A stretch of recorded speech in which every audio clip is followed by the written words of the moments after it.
This is KLBJ News, Scottsdale's least reliable source for updates on the Dr. Leanor Boulin Johnson family.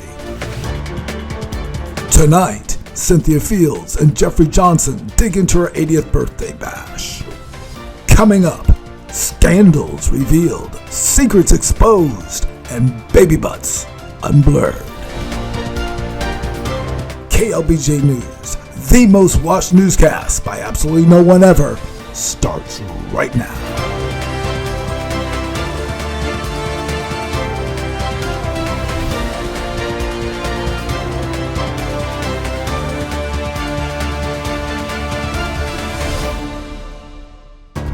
Good evening, everyone.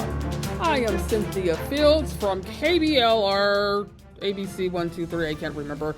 Our top story, a shocking revelation has left relatives reeling. Group chats are imploding, and at least one cousin demanding a DNA test. My co-anchor, Jeffrey Johnson, has been following this breaking story. Jeff, what can you tell us? Thanks, Cynthia. What began as a quiet family gathering quickly spiraled into what insiders are calling, quote, the betrayal of the decade. What was the secret? Who knew? And when? Tonight, we have exclusive interviews, stunned reactions, and the question, does this somehow make Dr. Bill Johnson gay? Asian Mem Johnson has the answers. Just days ago, the Johnson boys discovered that their beloved matriarch and founder of ASU's African American Studies Department had become a fellow. A fellow? I didn't even know she had transitioned. We're an accepting and culturally diverse family. Pronouns, cool. Transition, no problem. That's your journey, not mine. But that's not what really shocked us. What shocked us was the deception. Judith! You know, we thought we knew her. She tells us everything, but this feels like a betrayal. You can understand why the Johnson boys might have felt betrayed. I mean, after all, their mom's vast achievements had become wide and well known. She published 2 best-selling books, wrote hundreds of articles, conducted pioneer research on police stress, and even testified before Congress in the 90s, where she shared that 40% of police officers, a staggering number, admitted to losing control and even engaging in domestic violence. Because of her efforts, local law enforcement agencies introduced counseling, peer support, and stress management programs based on recommendations in her studies. So tonight we're going to honor 5 people with fellowship status in NCFR. The first person is Leanor B. Johnson. And then Leanor, could you please come up? Woo! And it was all of this work, decades of dedication and impact, that ultimately led to the National Council of Family Relations to induct her as a fellow. Is the Professor Emerita of African and African American Studies in the School of Social Transformation at Arizona State University in Tempe.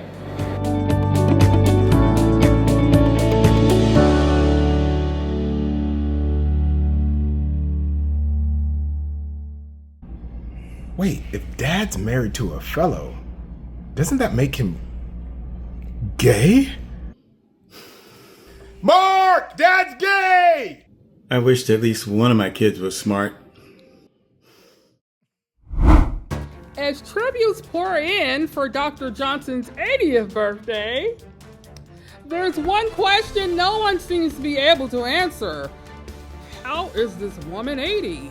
She doesn't look it. She doesn't act it. We're pretty sure time just gave up trying. So we sit KLBJ QRXT 123 German's correspondent Mark Johnson to investigate. Thank you, Catherine. This is Mark standing outside the iconic Brandenburger Gate, here to ask the German people the most important question of their lives. How old do you think this woman is? How old do you think this woman is? 42 and 55. 42 and 55 Yeah. to 60. Can you tell us the real answer now? Okay.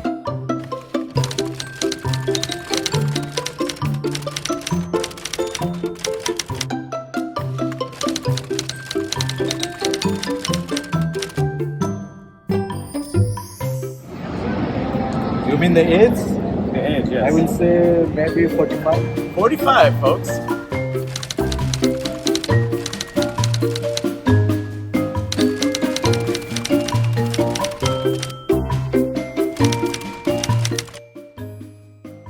Yes, but how old do you think this woman is?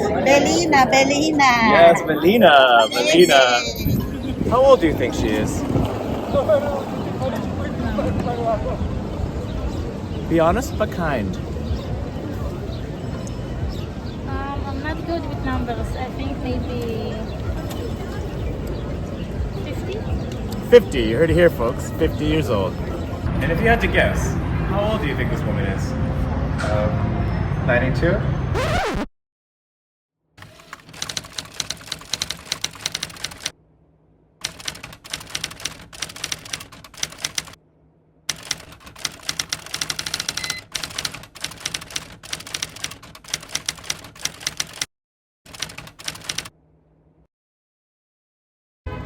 And there you have it, folks.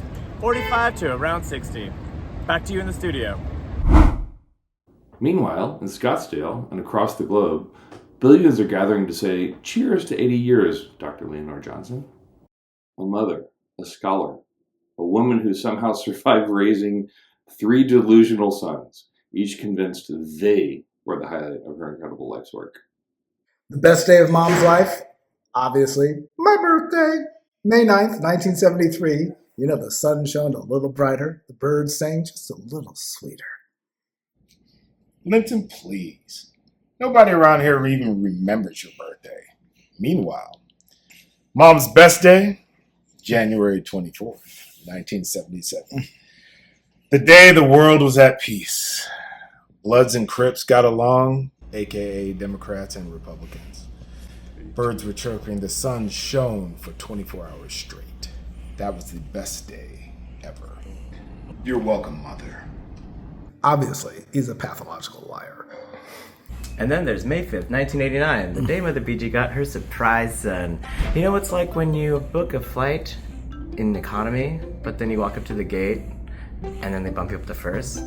Surprise! Best day ever. Yeah, first class on Spirit Airlines. The very best day in Leanor's life was August 14th, 1966. That was our wedding day. And our wedding vows basically suggest that we're going to live together forever. Forever love. What I'm hoping is that we'll outlive those idiot kids that we have. Whoa. Pause the boy parade. Grandma's actual best day of her life was July 19, 2000. It was the day I was born, but most importantly, Grandma was out on vacation and having the time of her life, winding down rivers, and stopped all of that just to come back to 120-degree weather and celebrate the arrival of a princess. What queen is a queen without a princess? So, smart, charming, great looking. I carried all the amazing characteristics that all the Johnson and Boulin firstborns do, like Homer, Kahari, Hakeem, of course me, and Gunkle Linton. More like Uggo Linton. No, Asia. I was born on February 17, 2011. Best day ever. I'm so fabulous.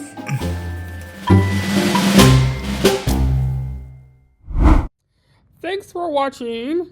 I'm going to get it right this time. KLBJ News.